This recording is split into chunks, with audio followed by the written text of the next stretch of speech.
Hey y'all, Rick Sky here, and welcome back to another Timepieces for Tomorrow video. And within this video, I'm going to talk about how Tudor is quietly rebranding itself. Now, if you're not familiar with Tudor, Tudor is a sister brand to Rolex.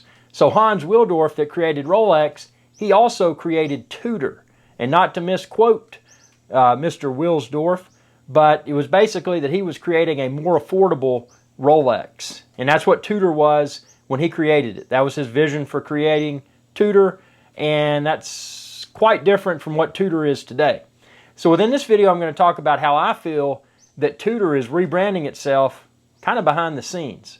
So you can see here's two popular Tudor references. This is the Tudor Black Bay Chrono in the reverse panda or inverted panda configuration, and this is the Tudor Black Bay 58 with the navy. So both are exceptional pieces. Both, when you look at them, I mean, compared to I got bacon grease all over my Rolex, man. When you look at them compared to a Rolex, the bracelets, the dials, everything, you can tell it's very similar DNA. You know, it's obvious that that the same creators that created Rolex also created Tudor, and that's the case. So, you know, Mr. Wilsdorf, he was looking at, you know, he created it, and that was his purpose for Tudor a while ago. But today, Hans Wilsdorf has created a problem for Tudor, because Hans Wilsdorf, in essence, said that, you know, Tudor is just, I mean, he didn't say it like this, but basically he was implying that Tudor is the poor man's Rolex. And that's created a brand image problem for Tudor today, because Tudor today is definitely not an inexpensive piece, and it's definitely not a compromise. You know, if somebody picks up a Tudor, it's not because, well, you know, they couldn't find or couldn't afford the Rolex. It's that it's a very viable alternative. And a lot of people may preference Tudor over Rolex for many different reasons. And one of those is that, so Tudor today, and again, when I say today, I'm talking about the year 2021, actually the end of 2021, almost 2022. It's December 2021 when I'm filming this. But there's a lot of things that make the Tudor more desirable than the Rolex. Number one, most of your Rolex now have ceramic bezels. With these, now there are some Tudors that have ceramic, the Pelagos, for example, but these two Tudors have aluminum inserts. And a lot of people prefer that because it's not as shiny.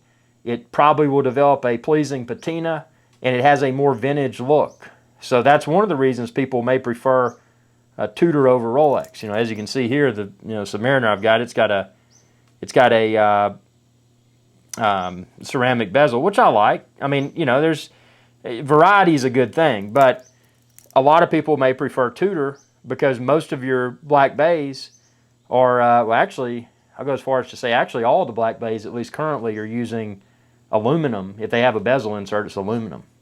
You know, you're getting the matte ceramic in the Pelagos, but in the Black Bays, it's aluminum. So that's one reason people may prefer Tudor.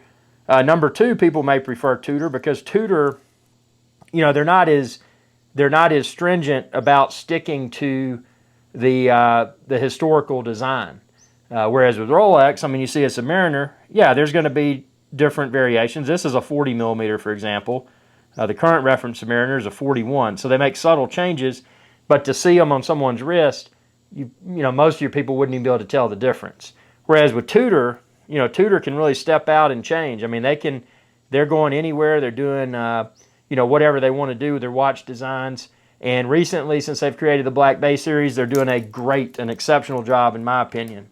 And that segues me into why I'm going to say that, you know, Tudor, they're quietly rebranding themselves.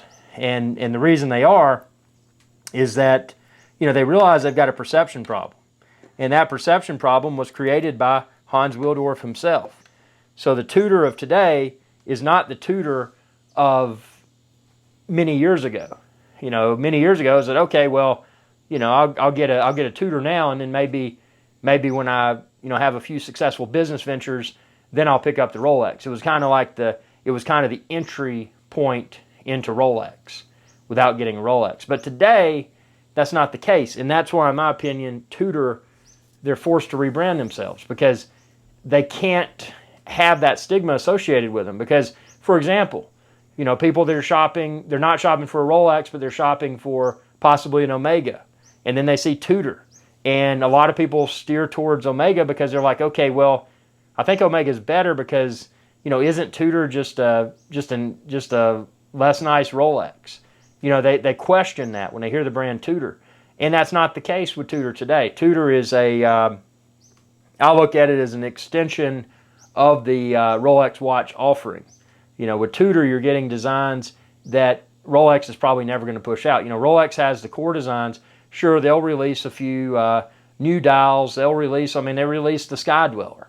You know, they release something brand new, but it's very rare for Rolex to release something new or to release something that's dramatically different from the previous references. Sure, the technology changes, the the types of materials that they use changes. I mean, we're seeing mostly ceramic in Rolex now. But with Tudor Today, I mean, you're getting awesome power reserves. You're getting solid in-link bracelets. You know, it's not a compromise. It's not like, oh, well, you know, I should have bought the Rolex because with the Tudor, you know, I'm getting a subpar experience. And that's not the case with Tudor Today. You know, Tudor, in my opinion, is just as good as a Rolex. It's more of a tool timepiece, meaning that, you know, it's something you look at, it's functional, it's something you swim with, you know, the waterproof references, of course, or the water resistant, I should say. They're not waterproof, they're highly water resistant. But, you know, they're a tool watch. They're something you can wear, and it's, you know, it's obviously, at least in today's world, it's a lot less recognizable than Rolex. But, you know, collectors would not frown upon seeing a Tudor on your wrist. So, you know, it's a very, very nice wear anywhere timepiece, the Black Bay at least. And now, you know, I will say Tudor, in my opinion, released a lot of less than desirable pieces prior to the Black Bay. You know, there's no denying that. But the Black Bay is solid. And again, Black Bay, in my opinion, is what has driven Tudor to quietly rebrand themselves. You know, they're trying to do away with that. Oh, we're just what Hans Wilsdorf said. You know, not quoting him exactly, but it was, oh, just a poor man's Rolex. You know, they're trying to step away from the creator's comments in regards to Tudor, because on today's market, that's damaging for people that that are wanting a nice high-end wristwatch, but they're afraid to get Tudor because they're afraid that, oh, well, you know, it's just, well, I should have waited. I should have gotten the Rolex. Because, I mean, right now, Rolex supply in authorized dealers is next to nothing. And, I mean, that'll hopefully change in the future.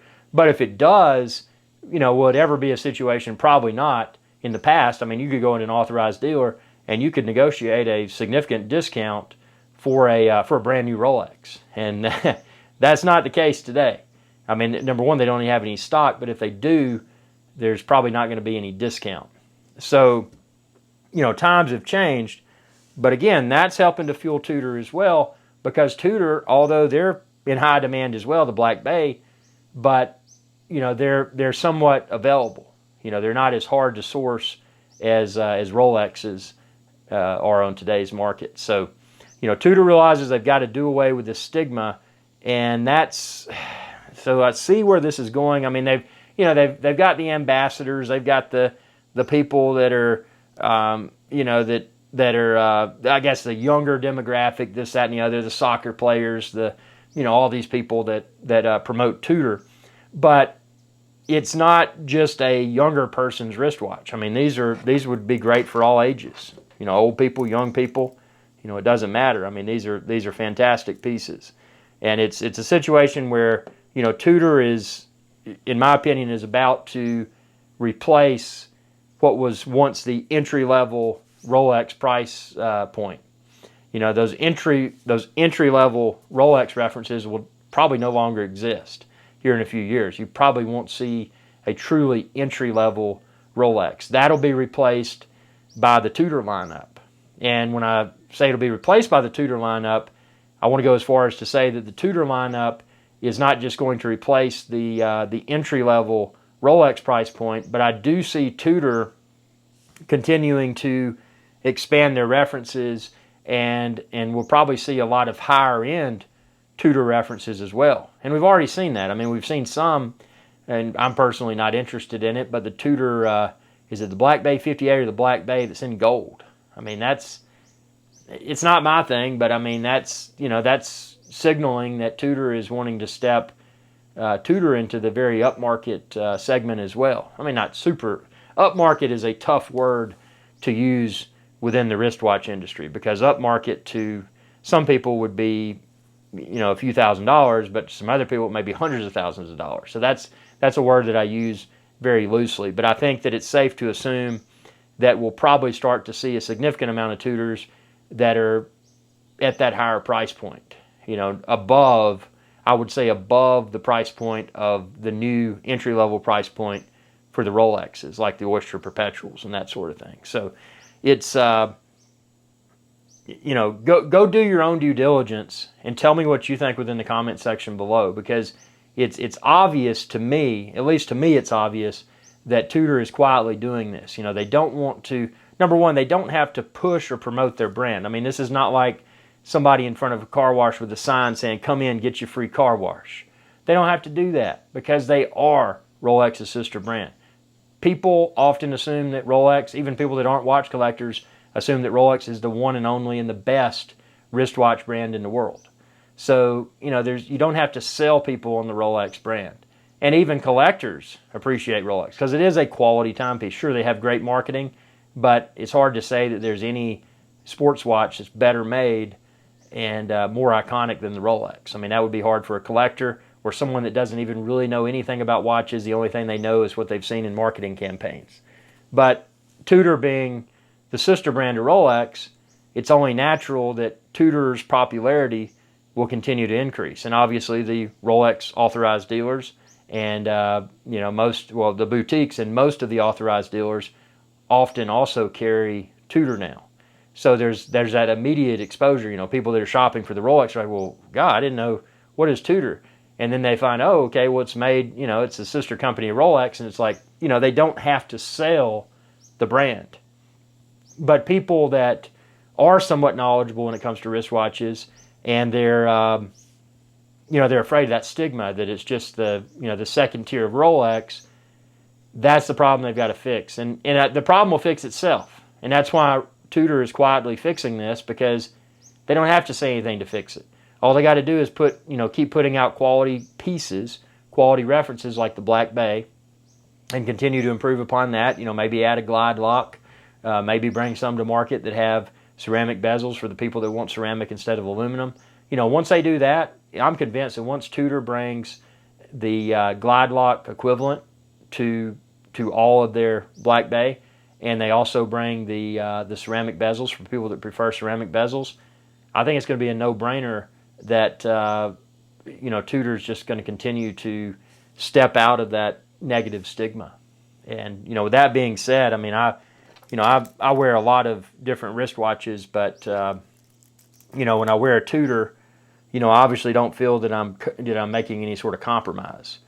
I mean, it feels as good on the wrist, in my opinion, as Rolex. And it's not again, it's not the name that's on the dial; it's the quality of the piece. And you're getting awesome technology. The movement's great. The bracelet is very comfortable. Sure, I'd like to have a glide lock equivalent, but it's just a very nice piece. And mark my words, Tudor is they're quietly rebranding themselves, and it's going to happen. Tell me what you think within the comment section below, and be sure to subscribe. And when you do, ring that bell icon to be notified whenever I post another video. And check out all my other timepieces for tomorrow videos too. And again, comment below. Tell me what you think. Do you think that Tudor is going to become the next Rolex? Do you think that Tudor is aggressively rebranding themselves? What do you think? Y'all have a good day.